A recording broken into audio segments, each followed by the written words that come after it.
एक गांव में एक साधु रहते थे। वह जब भी नाचते थे तब बारिश होती थी। गांव के लोगों को जब भी बारिश की जरूरत होती थी तब वे साधु के पास जाते और उनसे अनुरोध करते कि वह नाचे। और जब वह नाचने लगते थे तब बारिश जरूर होती थी। कुछ दिनों बाद 4 शहरी लड़के गांव में घूमने आए। जब उन्हें यह बात पता चली कि किसी साधु के नाचने से बारिश होती है तो उन्हें यह यकीन नहीं हुआ। शहरी पढ़ाई लिखाई के घमंड में उन्होंने गांव वालों को ही चुनौती दे दी कि अगर हम भी नाचेंगे तो बारिश होगी, और अगर हमारे नाचने से बारिश नहीं हुई तो साधु के नाचने से भी बारिश नहीं होगी।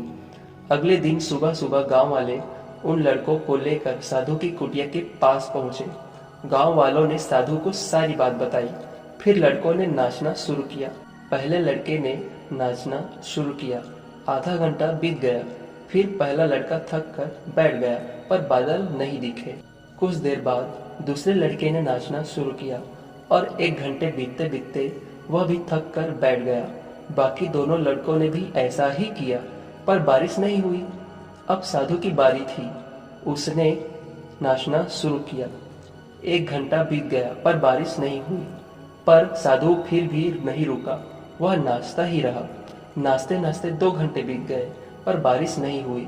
4 घंटे बीत गए पर बारिश नहीं हुई, पर साधु तो रुकने का नाम ही नहीं ले रहे थे।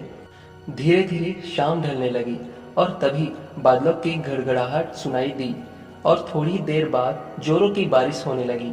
यह देखकर चारों लड़के दंग रह गए और उन्होंने तुरंत साधु से क्षमा मांगा। और उन्होंने साधु से पूछा, बाबा भला ऐसा क्यों कि हमारे नाचने से बारिश नहीं हुई और आपके नाचने से बारिश हो गई। साधु ने उत्तर दिया कि जब मैं नाचता हूँ तो 2 बातों का हमेशा ध्यान रखता हूँ।